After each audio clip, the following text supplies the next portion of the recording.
Advertencia previa. El propósito de este libro es por un lado muy modesto y por otro desmesuradamente ambicioso. Modesto porque se contentaría con servir como lectura inicial para alumnos de bachillerato que deben acercarse por primera y quizá última vez a los temas básicos de la filosofía occidental, planteados no de forma histórica sino como preguntas o problemas vitales. En este sentido, pretende atender fielmente, aunque con cierto disco sesgo personal, a las indicaciones sobre esta asignatura dictadas por las administraciones educativas. Pero también desmesuradamente ambicioso, puesto que no renuncia a servir como invitación o premio a la filosofía para cualquier profano interesado en conocer algo de esta venerable tradición intelectual nacida en Grecia. Sobre todo, me dirijo a quienes no se preocupan tanto por ella, solo en cuanto a venerable tradición, sino como un modo de reflexión aún vigente, que puede serles útiles en sus perplejidades cotidianas.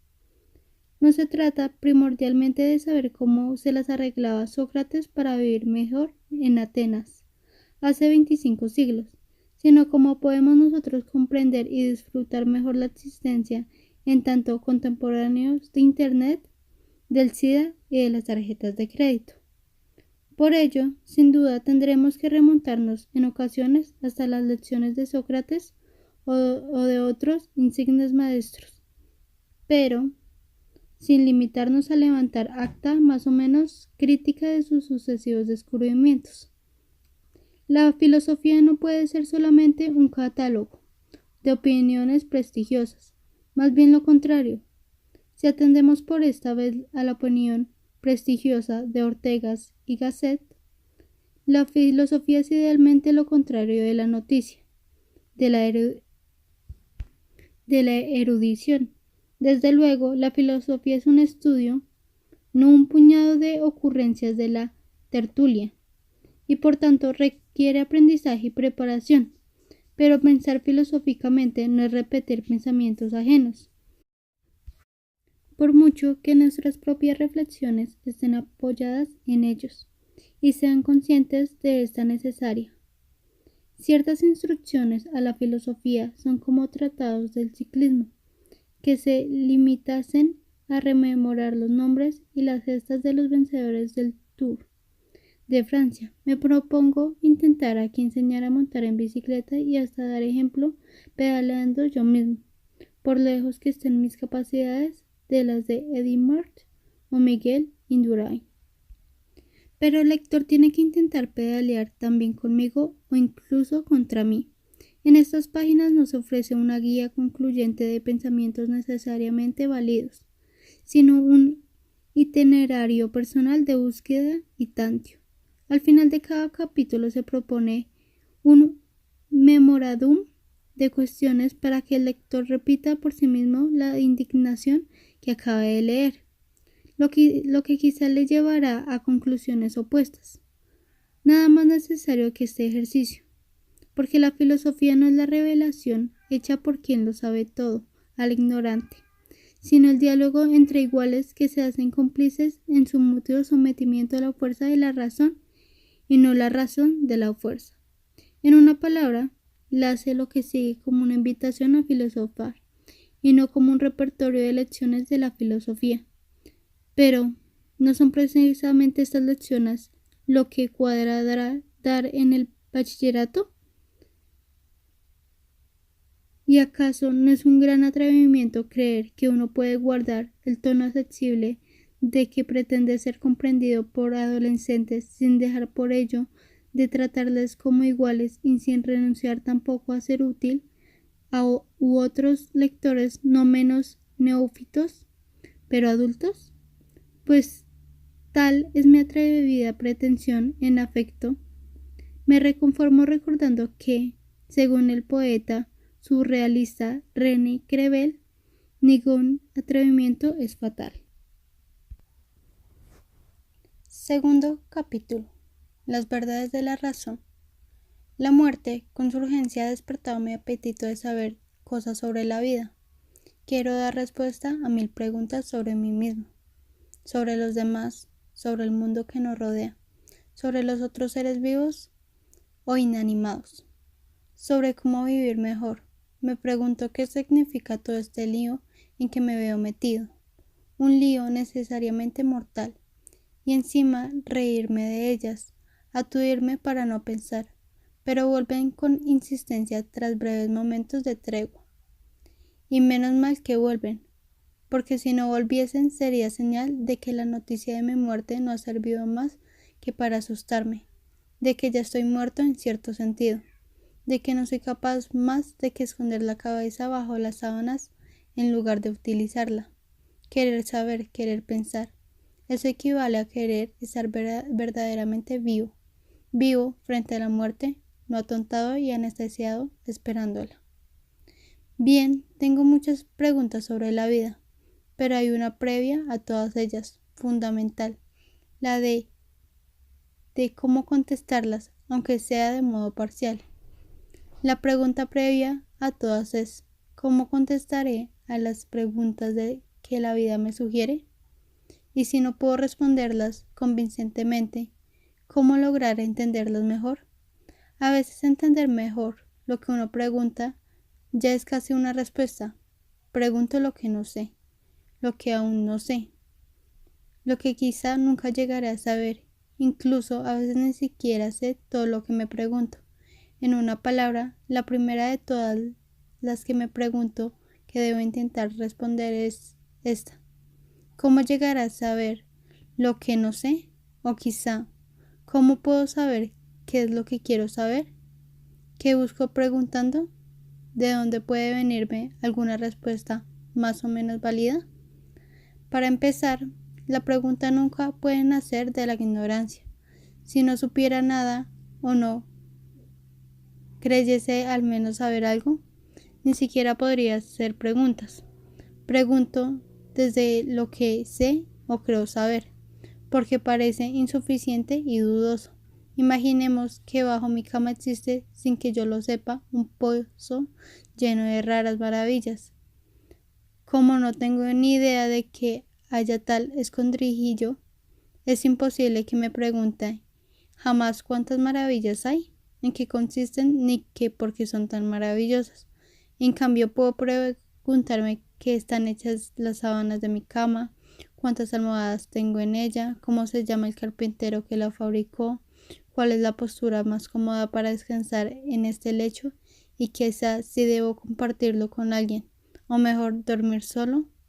Soy capaz de plantearme estas cuestiones porque al menos parto de la base de que estoy en una cama, con sábanas, con almohadas, etc.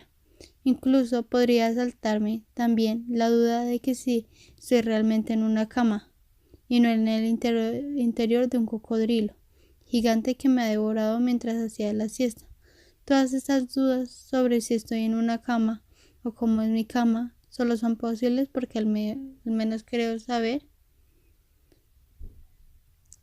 aproximadamente lo que es una cama, acerca de lo que no sé absolutamente nada, como el supuesto agujero lleno de maravillas bajo mi lecho. Ni siquiera puedo dudar o hacer preguntas. Así que debo empezar por someter a examen los conocimientos que ya creo tener y sobre ellos me puedo hacer al menos otras 3 preguntas. A. ¿Cómo los he obtenido? ¿Cómo he llegado a saber lo que creo saber? B. ¿Hasta qué punto estoy seguro de ellos? C.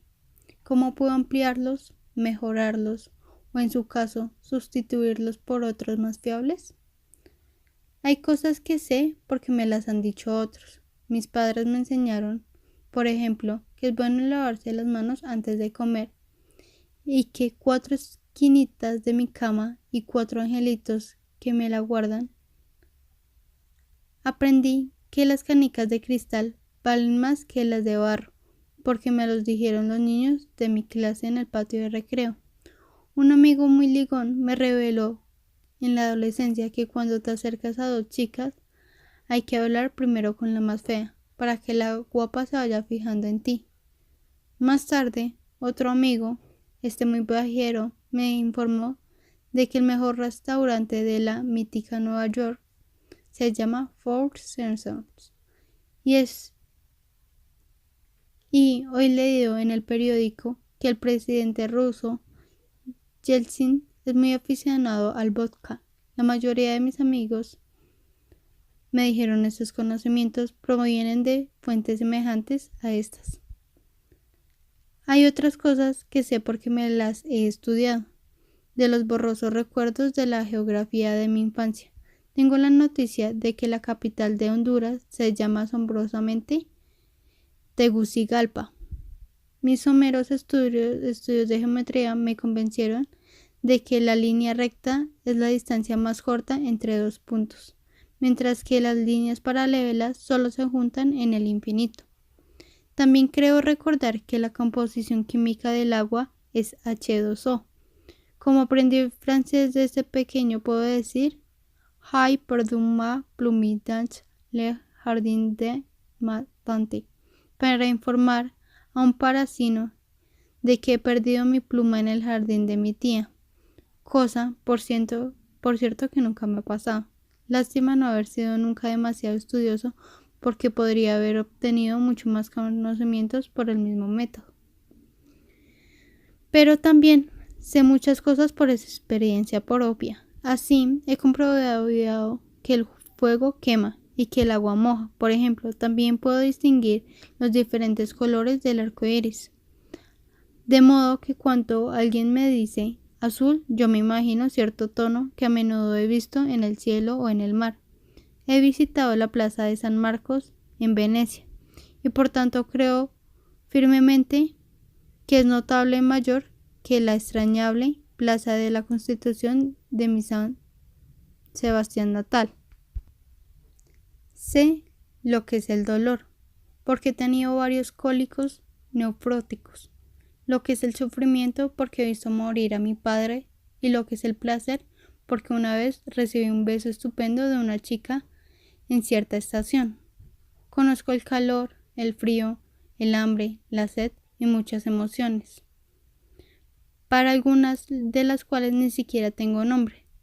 También conservo experiencia de los cambios que produjo en mí en el paso de la infancia a la edad adulta y de otros más alarmantes que voy padeciendo al envejecer. Por experiencia sé también que cuando estoy dormido tengo sueños que se aparecen asombrosamente a las visiones y sensaciones que me asaltan diariamente durante la vigilia. De modo que la experiencia me ha enseñado que puedo sentir, padecer, gozar, sufrir, dormir y tal vez soñar. Ahora bien, ¿hasta qué punto estoy seguro de que una de esas cosas que sé, desde luego, no todas las que creo con el mismo grado de certeza, ni me parecen conocimiento igualmente fiables?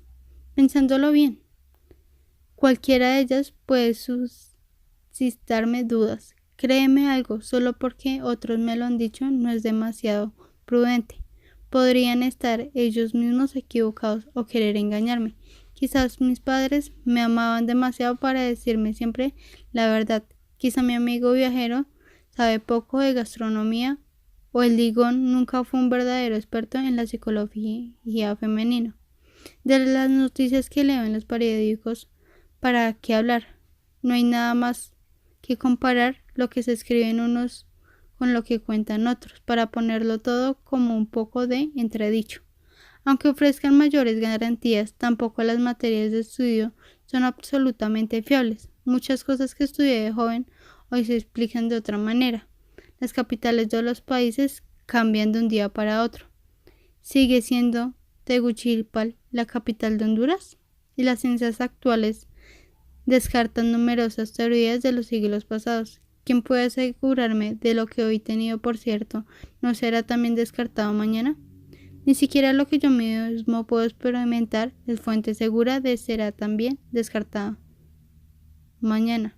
Conocimiento, cuando introduzco un palo en el agua me parece verlo quebrarse bajo la superficie, aunque el tacto desmiente tal impresión y casi juraría que el sol se mueve a lo largo del día, o que no es mucho mayor que un balón de fútbol.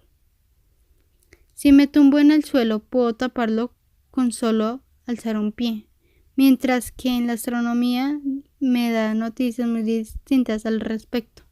Además, también he sufrido a veces alucinaciones y espejismos, sobre todo después de haber bebido demasiado o estando muy cansado.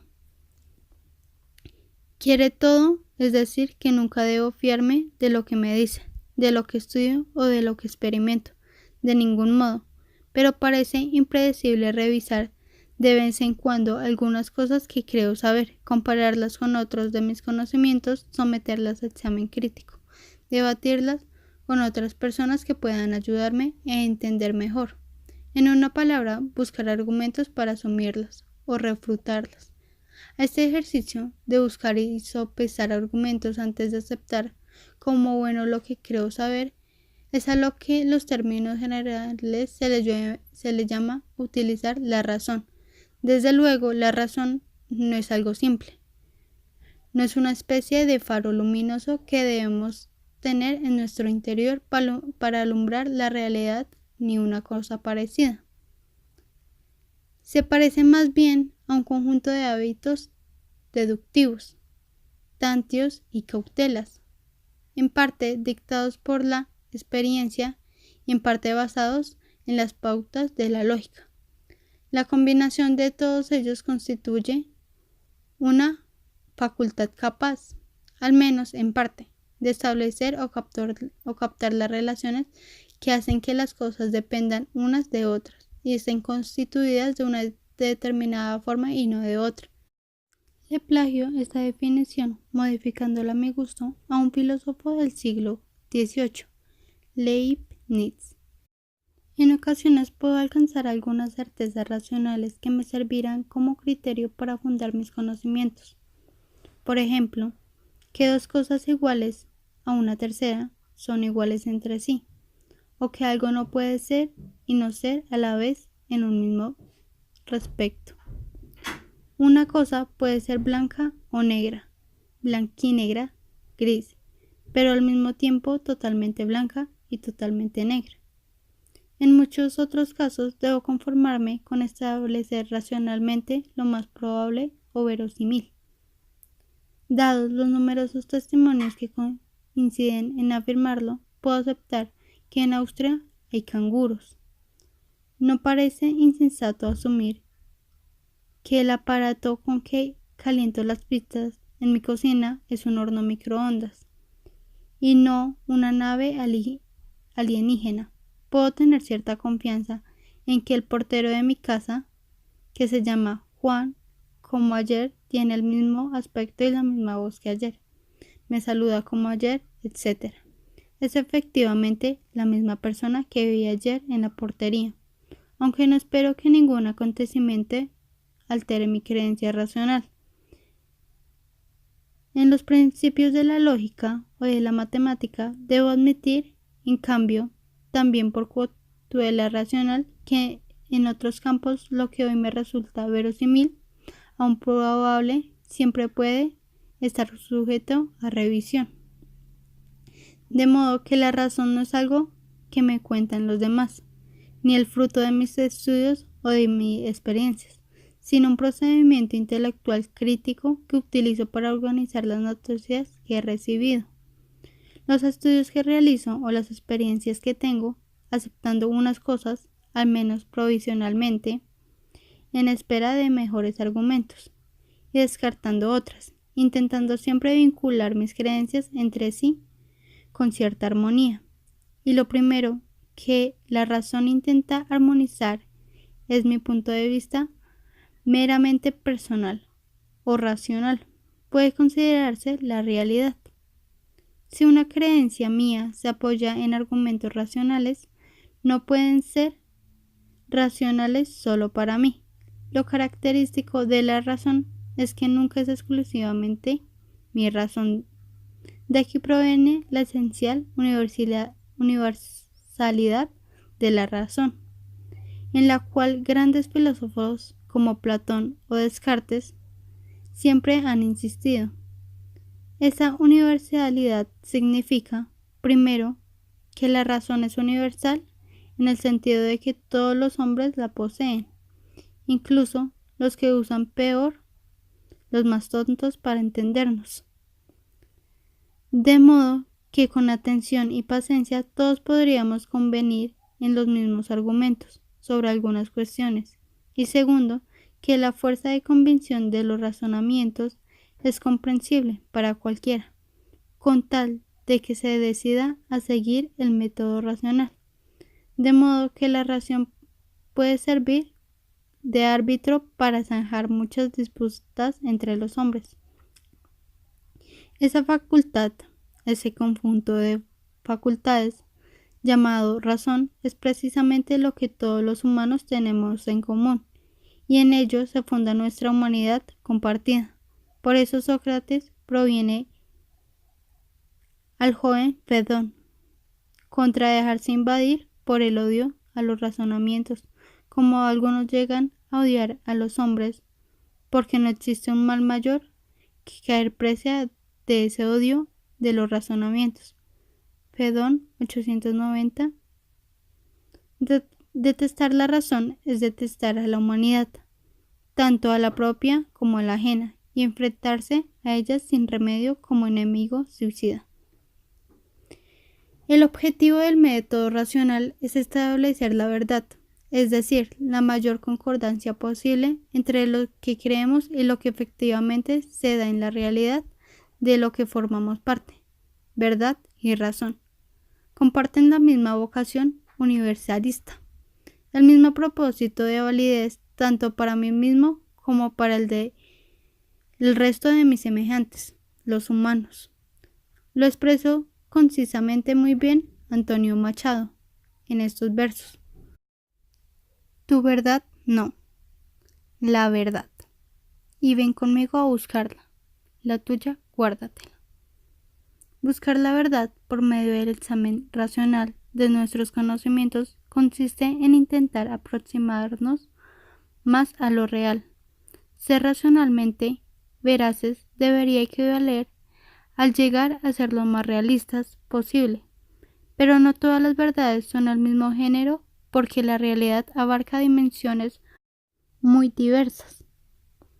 Si por ejemplo le digo a mi novia, soy tu pichoncito del alma, y al amigo del bar, soy ingeniero de caminos, puedo afirmar la verdad en ambos casos, aunque haya pocos pichones que hayan llegado a ingenieros. Las ciudades medievales solían tener en sus afueras una explanada llamada Campo de la Verdad, donde se libraban los combates que dirimían agravios y litigios. Se suponía que el ganador de la riña estaba en posesión de la verdad de acuerdo con el veredicto de la ordalía o juicio de Dios. Pues bien, una de las primeras misiones de la razón de limitar los diversos campos de la verdad que se reparten la realidad de la que formamos parte, consideramos por ejemplo el Sol. De él podemos decir que es una estrella de mediana magnitud, un dios o el rey del firmamento. Cada una de estas afirmaciones responde a un campo distinto de verdad. La astronomía en el primer caso, la mitología en el segundo, o la expresión poética en el tercero, cada una en su campo. Las tres afirmaciones sobre el Sol son razonablemente verdades, pero el engaño o ilusión proviene de mezclar los campos, dando la respuesta propia para un campo en otro campo distinto, o aún peor, no distinguir los campos, creer que no hay más que un solo campo para todo tipo de verdades. Hace tiempo escuché a un catedrático de física explicar con la mejor voluntad divulgadora a unos periodistas la compleja teoría del Big Bang. Como origen físico del universo, impaciente, uno de ellos le interrumpió.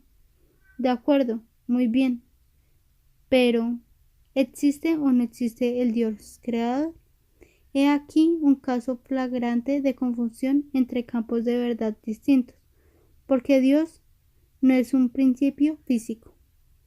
También los tipos de veracidad a que puede aspirarse varían según los campos de la realidad que se pretende conocer.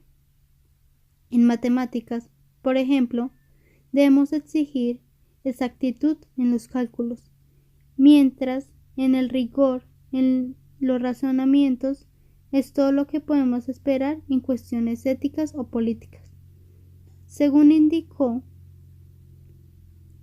Continuo Aristóteles, el comienzo de su ética para Nicómaco, si nos movemos en la poesía, tendremos que intentar alcanzar la expresividad emotiva, aunque sea tan modesta como la que proclamamos. Pichoncitos, para nuestra amada, o una verosimilitud bien fundada si intentamos comprender lo que ocurrió en un periodo histórico.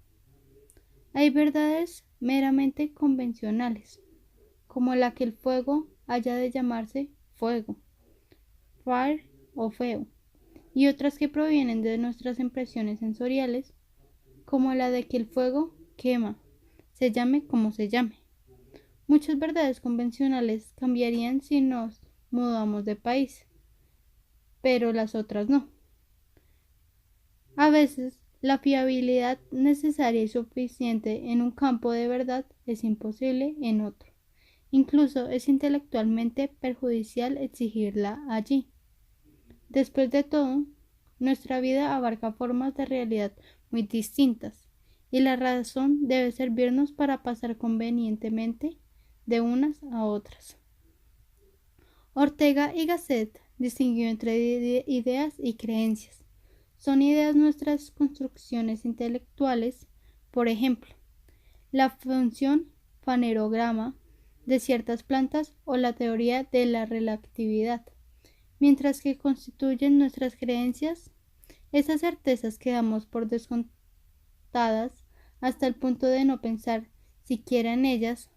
Por ejemplo, que al cruzar nuestro portal saldremos a una calle conocida y en un paisaje lunar, o que el autobús que vemos de frente lleva otro par de ruedas en su parte posterior.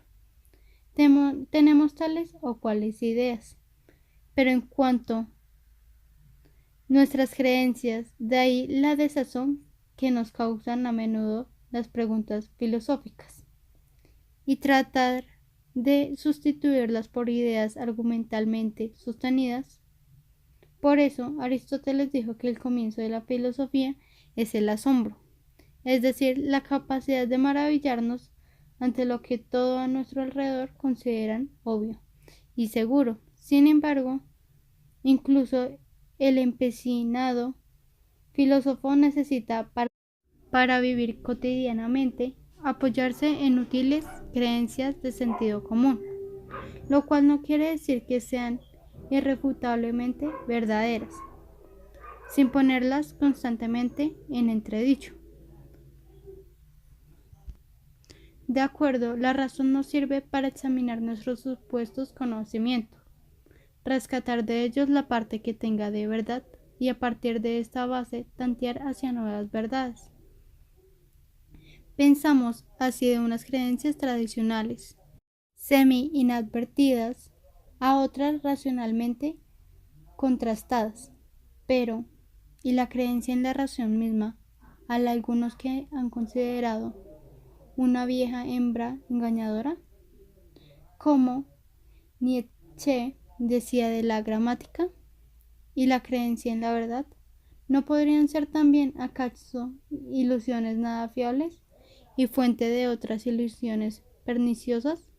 Muchos filósofos se han hecho preguntas, lejos de ser todos ellos decididos racionalistas, es decir, creyentes en la eficacia de la razón. Abundan lo que han planteado serias dudas sobre ella y sobre la noción misma. ¿De verdad que pretende alcanzar? Algunos son escépticos, es decir, que ponen en cuestión o niegan rotundamente la capacidad de la razón para establecer verdades concluyentes. Otros son relativistas, o sea, creen que no hay verdades absolutas, sino son relativas según la etnia, el sexo, la posición social o los intereses de cada cual, y que por tanto ninguna forma universal de razón puede ser válida para todos. Los hay también que desestiman la razón por su avance laborioso. lleno de errores y tanteos, para declararse partidarios de una forma de conocimiento superior, mucho más intuitiva o directa, que nos deduce o nos concluye la verdad, sino que la descubre por revelación o visión inmediata. Antes de ir más adelante, debemos considerar sucintamente las objeciones de estos disidentes. Empecemos por el escepticismo, que pone en duda todos y cada uno de los conocimientos humanos, más aún que duda incluso de la capacidad humana de llegar a tener algún conocimiento digno de ese nombre, porque la razón no puede dar cuenta ni darse cuenta de cómo es la realidad. Supongamos que estamos oyendo una sinfonía de Beethoven y que con papel y lápiz intentamos dibujar la armonía que escuchamos. Pintaremos diversos trazos, quizá a modo de picos cuando la música es más intensa, y líneas hacia abajo cuando se suaviza, círculo cuando nos envuelve de modo grato, y dientes de sierra cuando nos desasosiega, florecitas para indicar que suena líricamente y botas militares al tronar la trompeta, etc. Después, muy satisfechos, consideraremos que en ese papel está la verdad de la sinfonía. Pero, ¿habrá alguien capaz de enterarse realmente de lo que la sinfonía es sin otra ayuda que tales garabatos? Pues del mismo modo, quizá la razón humana fracasa al intentar reproducir y captar la realidad, de cuyo registro es tan alejada como el dibujo de la música. Para el escéptico, todo supuesto conocimiento humano es cuando menos dudoso, y a fin de cuentas nos descubre poco a nada de lo que tendemos saber. No hay conocimiento verdaderamente seguro, ni siquiera fiable, cuando se nos examina a fondo. La primera respuesta del escepticismo resulta obvia. ¿Tiene el escepticismo por segura y fiable al menos su creencia en el escepticismo? ¿Quién dice, solo sé, que no sé nada? ¿No acepta al menos que conoce una verdad, la de no saber? Si nada es verdad, ¿no resulta ser verdad, al menos que nada es verdad? Es una palabra. Se le reprocha al escepticismo ser contradictorio consigo mismo. Si es verdad que no conocemos la verdad, al menos ya conocemos una verdad. Luego, no es verdad que no conozcamos la verdad. A esta objeción, el escéptico podría responder que no duda de la verdad, sino de que podamos distinguirla, siempre viablemente, de lo falso. Otra contradicción: el escéptico puede dar buenos argumentos contra la posibilidad de conocimiento racional, pero para ello necesita utilizar la razón argumentativa. Tiene que razonar para convencernos, y convencerse a sí mismo de que razonar no sirve para nada. Por lo visto, ni siquiera se puede descartar la razón sin utilizarla. Tercera duda frente a la duda. Podemos sostener que cada una de nuestras creencias concretas es falible. Ayer creíamos que la Tierra era plana, hoy que es redonda, y mañana, quién sabe. Pero si nos equivocamos debe entenderse que podríamos acertar, porque si no hay la posibilidad de acierto, es decir, de conocimiento verdadero, aunque todavía nunca se haya dado, tampoco hay posibilidad de error. Lo peor del escepticismo no es que nos impida afirmar algo verdadero, sino que incluso nos veda decir nada falso. Cuarta refutación: de lo más grosero, quien no cree en la verdad de ninguna de nuestras creencias no debería tener demasiado inconveniente en sentarse en la vía del tren, a la espera del próximo expreso, o saltar desde un séptimo piso, pues puede que el temor inspirado por tales conductas se base en simples malentendidos. Se trata de un golpe bajo, ya lo sé. De todas formas, el escepticismo señala una cuestión muy inquietante. ¿Cómo puede ser que conozcamos algo de la realidad, sea poco o mucho. Nosotros los humanos, con nuestros toscos medios chocantes, que un simple mamífero puede poseer alguna clave para interpretar el universo, el físico Albert Einstein, quizá el científico más grande del siglo XIX, comentó una vez: lo más incomprensible de la naturaleza es que nosotros podamos, al menos en parte, comprenderla. Y Einstein no dudaba de que la comprendemos, al menos en parte. ¿A qué se debe este milagro? ¿Será porque hay en nosotros una chispa divina? ¿Porque tenemos algo de dioses, aunque sea de serie Z? Pero quizás no sea nuestro parentesco con los dioses lo que nos permita conocer, sino nuestra pertenencia a aquello mismo que aspiramos a que sea conocido. Somos capaces, al menos parcialmente, de comprender la realidad porque formamos parte de ella y estamos hechos de acuerdo a principios semejantes. Nuestros sentidos y nuestra mente son reales y por eso logran mejor o peor reflejar el resto de la realidad. Quizá la respuesta más perspicaz dada hasta la fecha al problema del conocimiento la brindó Immanuel Kant a finales del siglo XVII en su crítica de la razón pura. Según Kant, lo que llamamos conocimiento es una combinación de cuanto aporta la realidad con las formas de nuestra sensibilidad y las categorías de nuestro entendimiento. No podemos captar las cosas en sí mismas, sino solo tal como las descubrimos, por medio de nuestros sentidos y de la inteligencia que ordena los datos brindados por hechos. O sea, que no conocemos la realidad pura, sino solo como es lo real para nosotros. Nuestro conocimiento es verdadero, pero no llega más que hasta donde lo permiten nuestras facultades. De aquello de lo que no recibimos información suficiente a través de los sentidos, que son los encargados de aportar la materia prima de nuestro conocimiento.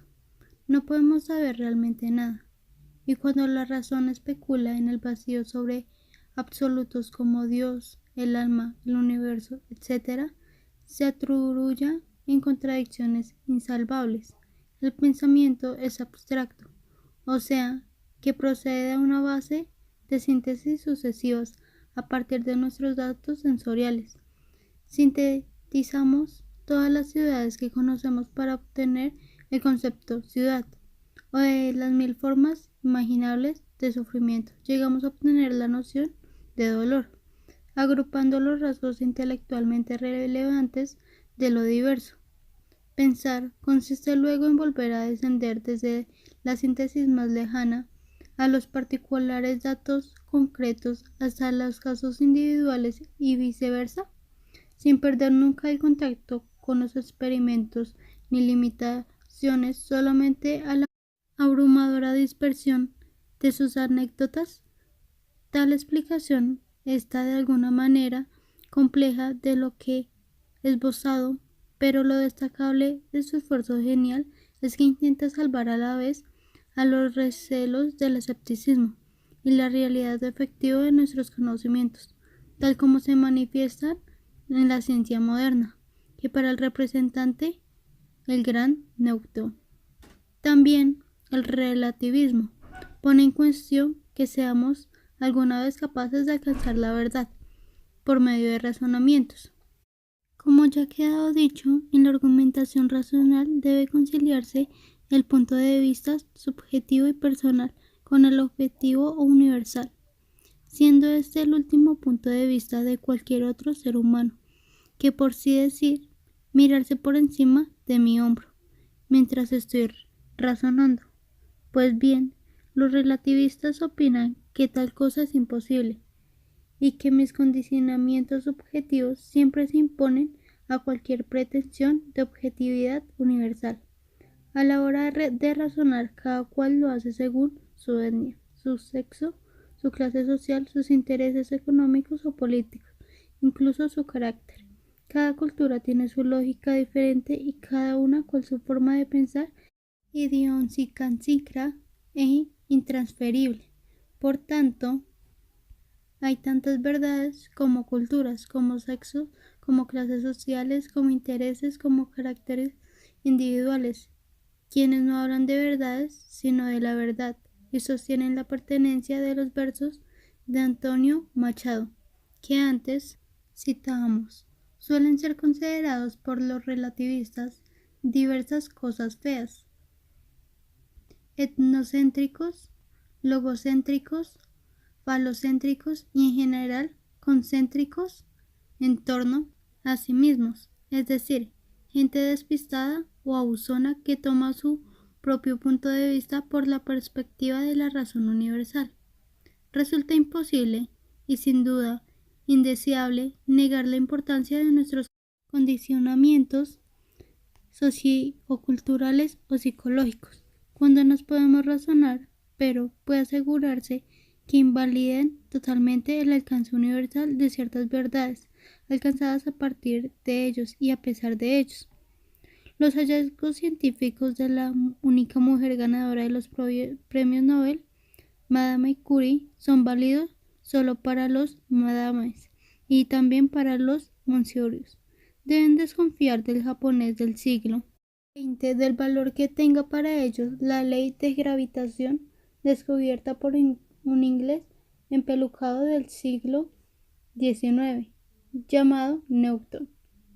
¿Se equivocaron nuestros antepasados renacentistas europeos al cambiar la numeración romana, tan propia de su identidad cultural? Por lo mucho más operativos guarismos árabes utilizaron una lógica y una observación experimental de la naturaleza muy distinta a la nuestra. Los indígenas peruanos que descubrieron las propiedades perúficas de la quinta siglo antes de los europeos invalida los análisis de Marx sobre el proletariado, de hecho indudable de que él mismo perteneciera a la pequeña burguesía. ¿Debería Martin Luther King, por ser negro, haber renunciado a reclamar los derechos de la ciudadanía iguales para todos los establecidos por los padres fundadores de la Constitución estadounidense, los cuales fueron blancos sin excepción? Por última, es verdad racional, universal y objetiva la de que no existen o no pueden ser alcanzadas por los humanos las verdades universales racionalmente objetivas. Parece evidentemente que el peso de las condiciones subjetivas varía grandemente según el campo de la verdad, que en cada caso estemos considerando, si de lo que hablamos es de mitología, de gastronomía o de expresión poética. El peso de nuestra cultura o nuestra idiosincrasia personal es mucho más concluyente que cuando nos referimos a ciencias de la naturaleza o a los principios de la convivencia humana. En cualquier caso, también para determinar hasta qué punto de nuestros conocimientos están teñidos de subjetivismo, necesitamos un punto de vista objetivo desde que compararlo unos con otros, y todos con una cierta realidad más allá de ellos, a la que se refieren, en fin, hasta para poder desconfiar de los criterios universales. De razón y verdad necesitamos algo así como una razón y una verdad que sirvan de criterio universal. Sin embargo, la aportación más valiosa del relativismo consiste en subrayar la imposibilidad de establecer una fuente última y absoluta, de la que provenga todo conocimiento verdadero, y ello no se debe a las insuficiencias accidentales de nuestra sabiduría que el progreso científico podría remediar, sino a la naturaleza misma de nuestra capacidad de conocer. Quizá por eso un teórico importante de nuestro siglo, Karl Popper, ha sido insistido en que no existe ningún criterio para establecer que se ha alcanzado la verdad, sin dejar al tiempo de conservar para la epistemología un criterio último y definido de verdad, la noción Durkheim de verdad. Lo único a que está a nuestro alcance en la mayoría de los casos, según Popper, es descubrir los sucesivos errores que existen en nuestro planteamiento y purgamos de ellos. De este modo, La tarea de la razón resultaría ser más bien negativa, señalar las múltiples equivocaciones inconscientes en nuestro saber que afirma establecer la autoridad definitiva de la que proviene toda la verdad. Seamos modestos. Decir que algo es verdad significa que es más verdad que otras afirmaciones concurrentes sobre el mismo tema, aunque no represente la verdad absoluta. Por ejemplo, es verdad que Colón descubrió el continente americano a los europeos, aunque sin duda navegantes vikingos llegaron antes, pero sin dar la misma publicidad a su logro, ni intentar la colonización. Y es verdad que el vino de Rioja es un alimento más sano que el arsénico, aunque bebido en dosis excesivamente también puede ser letal, mientras que pequeñas cantidades de arsénico se utilizan en farmacopea para fabricar medicinas, etc. Como resumió muy bien otro gran filósofo contemporáneo, Jorge Santayana, la posesión de la verdad absoluta no se halla tan solo por accidentes más allá de las mentes particulares. Es incompatible con el estar vivo. Puede descubrirse justo porque no es una perspectiva, pero que toda la verdad que alcanzamos racionalmente responda a cierta perspectiva no la invalida como verdad, sino que solo se identifica como humana. El último grupo de adversarios de la razón, o más bien de razonar o argumentarmente, no lo son también de la verdad. Como ocurría en los dos casos anteriores, al contrario, estos crecen en la verdad, incluso en la verdad con mayúsculas, eterna, resplandeciente, sin nada que hacer con las construcciones trabajosas que mediatizan el conocimiento humano.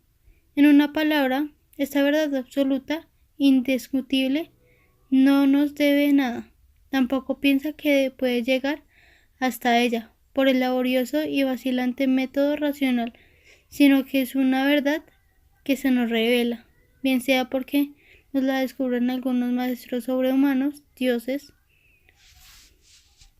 La propuesta por el lógico Alfred Tarski, según la cual, por ejemplo, el enunciado "la nieve es blanca" es verdadera si y solo si la nieve es blanca.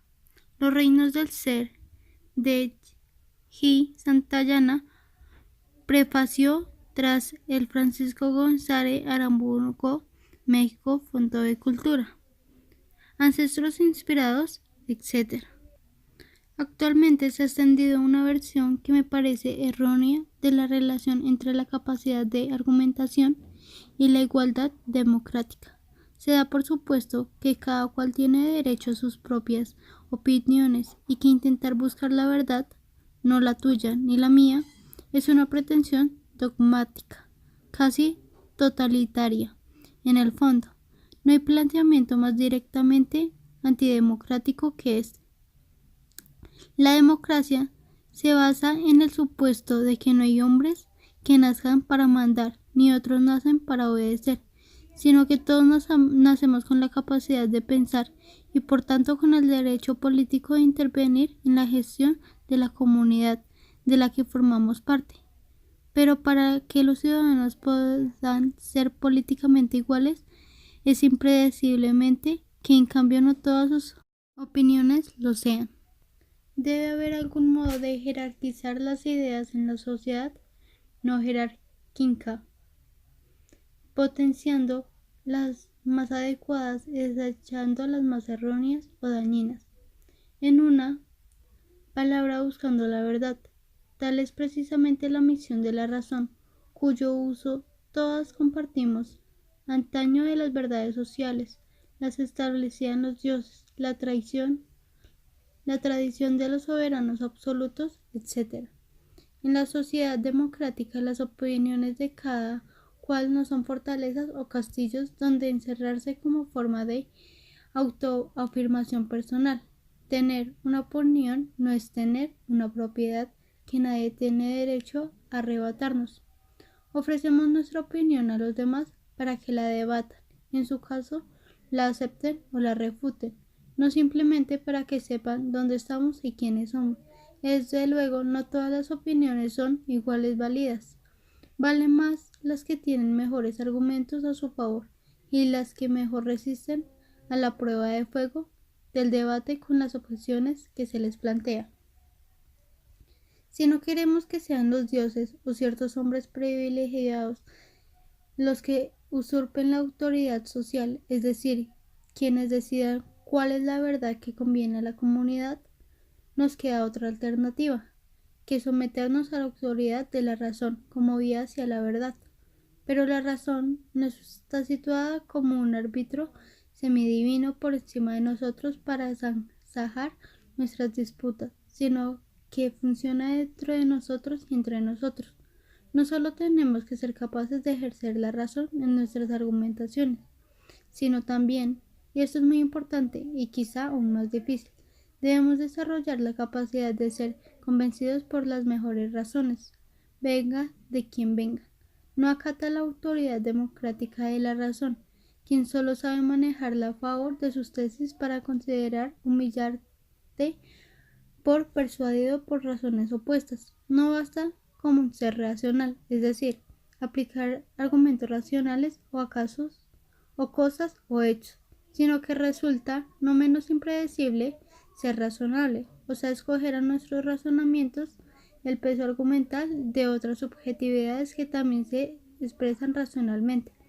De la perspectiva racionalista, la verdad buscada es siempre el resultado, no punto de partida, y esa búsqueda incluye la convención entre iguales. La polémica es siempre el resultado de un debate, la controversia no como afirmación de la propia subjetividad, sino como vía para alcanzar una verdad objetiva a través de las múltiples subjetividades. Si sabemos argumentar, pero no sabemos dejarnos persuadir, hará falta un jefe, un dios, un gran experto, que finalmente decida qué es lo verdadero para todos. Probablemente tendremos que volver más adelante sobre esta cuestión de lo racional y lo razonable. De momento, creo que lo basta dicho. Recapitulemos.